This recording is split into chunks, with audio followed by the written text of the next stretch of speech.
When you were committing crimes and when you said you were robbing people, you were doing this, did you feel remorse? At the time, no, because I wasn't even thinking of it like that. I didn't realize until later when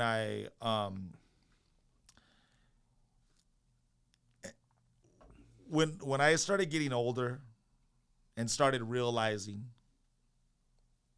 how I was hurting people, when I really got into a mode thinking about that, that's when I felt remorse.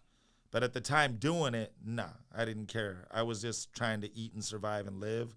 And to me, it was laughing and joking and coming up and, coming up on quick money and like that. You know what I mean? It was just the thing to do, right? It was just the thing to do, bro. I was just living life.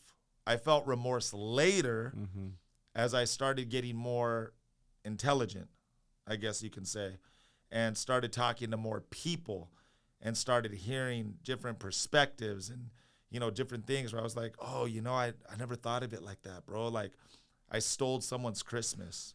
I, stole someone's savings. I took something from someone who has worked so hard for it, honestly, and I just snatched it all in a day. Then I was like, damn. And then I started realizing when I was talked to like that, like, oh my God, like all the people I hurt, Was there somebody in particular that imposed that point of view that was like? Well, it was funny, one of my homeboys, man, it was funny. He started kind of changing. And one day he told me, he said, man, if you're going to steal, it's better to steal from a store like Walmart or something like that than a person's home. He's like, because a store can afford it, but a person, that's not really cool. And I was like, what? I was like, you used to steal from, but, but it was kind of like, the bottom line is stealing is stealing. There's no right in it, period, just so we're clear. But I'm just saying right. It was like, then my head started turning like, yeah, maybe it's better if I rob businesses, not just people at their home, because that does a lot to them. And you don't start thinking of this stuff until later. But then I also thought about, you don't know what mindset you just did to a family, because you imagine like your home is robbed and you're like, someone was in my house. That invasion of privacy is like just you like feel this is violated, like, dog. this is my safe home. And like, but like I said, at the time I wasn't thinking that. I was just, again, thinking, I got to live myself. I want to know when that transition happened from, okay, I'm robbing people, I'm doing X, Y, and Z, I shouldn't be doing this shit, to like, hey, I think this is wrong, and I'm going to allow God to save me and walk me through this path. That transition, well, I had God in me since I was 15 years old, but then Hollywood kicked off and I left God. I started wilding out, acting a fool, partying, doing all my mess. When it really hit me, to be honest with you, just the point of view, God didn't even come in yet. God didn't come in until 2008. So at that time, it was just older homies talking to me. But when it really hit me is when I went to jail. I did my first year. It was crazy, man. So I used to rob middle-class homes and never had a hiccup. I can honestly say I was like a professional house robber. Never had a hiccup, bro. I used to rob houses undefeated? left and right. I was undefeated, honest to God, until 30-0, undefeated, until I decided to rob a millionaire's home. That's where we got caught for the first time ever. So what happened was we always robbed middle-class homes, and I did a lot. But this was the problem, though. Every time we did a middle-class home, we came up for like 3 weeks, a month, and we have to go rob again to come back up. Then we had to go rob again to come back up because a middle-class home never put us ahead. You feel me? So one day, my homie was like, hey, man, let's go rob a millionaire's home. And I was like, yeah, let's do it, whatever. So we robbed a millionaire's home. First time in our life robbing a millionaire's home. It was in Huntington Harbor. And we go rob this millionaire's home, and we saw this red blinking light in the corner. We're on the steps, on the stairs inside the house. And we talked ourselves into it. We're like, nah, it's a smoke detector. It's something. Like, we didn't know what it was. And I'll tell you later. Before we know, we continue robbing the house.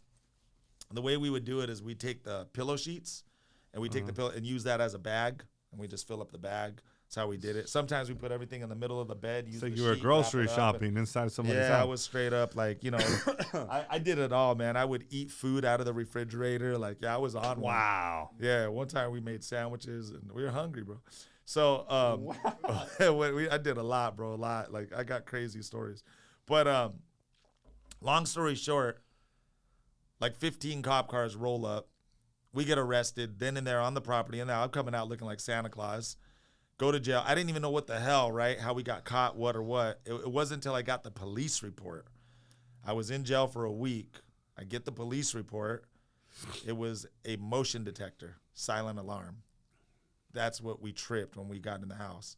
So that's how we got caught. It was a silent alarm motion detector. So anyways, I did a year on that. That's where I got my first strike for robbing a house. And that's where and then you know what it is, man. After you're on probation, anything you do now, you piss in a bush, you violate, whatever. Like there's not, so then after that it was, so I did like 4 years total. That was off and on, in and out. But those were my wake-up calls. Then I was like, enough's enough. Then I got busted for an attempted murder. And that's where I did another year on that because I didn't have money to bail out at the time. It was some gang stuff. I got ratted out. It was the whole thing. How old were you? And I was probably 21 or 20. Okay. Somewhere in there. That's where I did a year. I didn't have money for a lawyer at the time, whatever. And I was facing 15 years. They wanted to give me 15 to 20 years, second strike, attempted murder, armed robbery, and what did they have? Assault with a deadly weapon.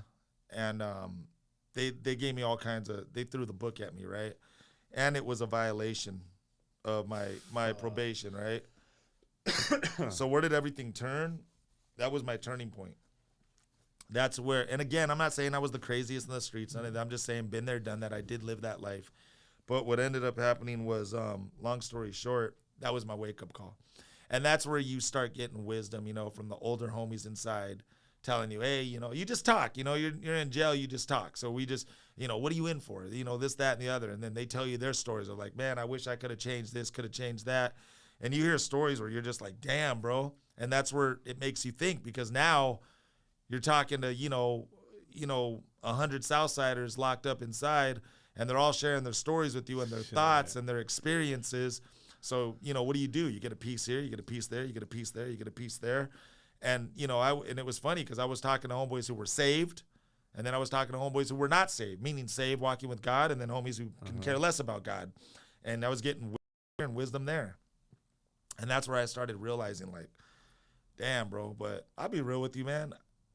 This is how I say it, bro. If I'm a nerd and a dork because I want freedom in a family, I'd rather be a nerd and a dork with freedom in a family than a tough guy in a two-man cell. That's how I say it. Fact. So me, I like my freedom. You know what I'm saying? So see, I like good food. Yeah. You know what I mean? Exactly. Every now and then you get a good meal in there. But so that was my wake-up call. And that's where I was like, enough's enough. And, then the acting kicked off. And the acting, in a sense, is what saved me because, true story, I can't even make this up. It's when I did Fast and the Furious. I never made the biggest, fattest check in my life. When I did Fast and the Furious, that's when I got my first biggest legitimate check that I made legitimately ever in my life. And it was from that day forward, from the day I did Fast and the Furious and made the fattest check I ever made in my life, I never, ever robbed again, to this day. I couldn't even rob a pack of gum that was 25 cents. I felt so bad about taking a pack of gum because now I had the money to pay for it. I couldn't even take a Snicker bar. And back in the early days, I used to take Snicker bars and packs of gum and Sprites in my all day long. I was like a klepto almost. Like I used to steal a lot. But ever since Fast and the Furious, when I got a fat check, I never stole again a day in my life to this day.